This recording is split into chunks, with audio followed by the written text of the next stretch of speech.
మేమంతా సిద్ధం సభలో జగన్ మాట్లాడుతున్నారు. లైవ్ లో చూద్దాం.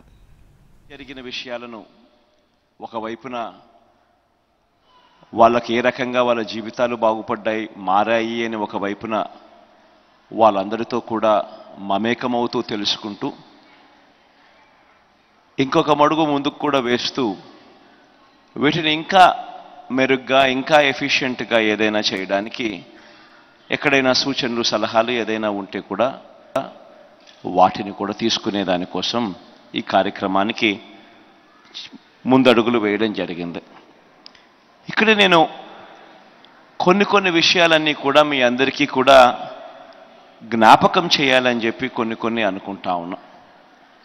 కారణం ఏమిటి అని అంటే ఈ 58 నెలల మీ బిడ్డ ప్రభుత్వాన్ని మీరు ఈరోజు చూస్తూ ఉన్నారు.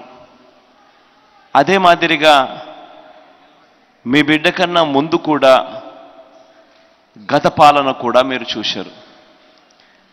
నాకు చంద్రబాబు నాయుడు గారు ఎప్పుడూ చెప్పుకుంటూ ఉంటాడు, నేను 3 సార్లు ముఖ్యమంత్రి 14 ఏళ్ళ ముఖ్యమంత్రి అని చెప్పి.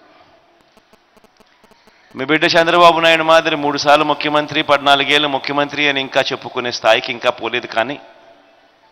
కానీ ఒకటైతే ఖచ్చితంగా చెప్తాను, ఈ 58 నెలల కాలంలో చంద్రబాబు నాయుడు మాదిరి ఆయనకున్న నెగిటివ్ ఎక్స్పీరియన్స్ మాత్రం మీ బిడ్డకు లేదు.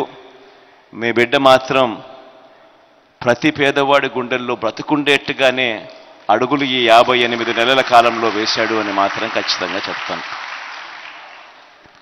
ఒక నాయకుడు అనేవాడు ఎలా ఉండాలి, ఒక నాయకుడు ఎందుకు మనకు ఉండాలి అన్నది ప్రతి ఒక్కళ్ళం కూడా ఆలోచన చేసుకోవాలి.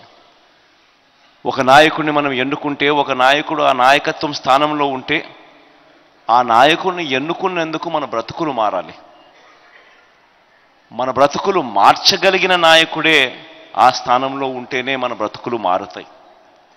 అలా ఎన్నుకునేటప్పుడు మనం గన పొరపాటు చేస్తే రాబోయే 5 సంవత్సరాలు మళ్ళీ మనం చేయగలిగింది ఏముండదు. మన బ్రతుకులు అదే మాదిరిగానే మోసపోయి అంధకారంలోకే వెళ్ళిపోతాయి.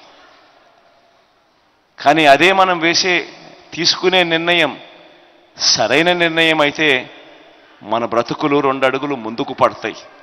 ఇది ప్రతి ఒక్కరం కూడా ఆలోచన చేసుకోవాల్సిన అంశం. ఎందుకు ఈ విషయాలన్నీ కూడా నేను చెప్తా ఉన్నాను అనంటే దానికి కారణాలు కూడా ఉన్నాయి. దానికి కారణాలు ఏమిటి అనంటే, ఒకసారి ఇది చంద్రబాబు నాయుడు గారి పార్టీకి సంబంధించిన ఆయన మేనిఫెస్టో. ఏకంగా 2014లో ఈయన ఎన్నికలకు వచ్చే ముందు ఇదే మాదిరిగానే రంగురంగుల కాగితాలతో ఆయన మేనిఫెస్టో రిలీజ్ చేసి అందులో చేనేతలకు సంబంధించి ఒక 2 పేజీలు కేటాయించాడు, 1.5 పేజీ కేటాయించాడు. 21వ పేజు 22వ పేజీలో కూడా కాస్తంత. ఇదంతా చేనేతలకు సంబంధించి ఆయన ఇచ్చిన సుదీర్ఘమైన ఒక పెద్ద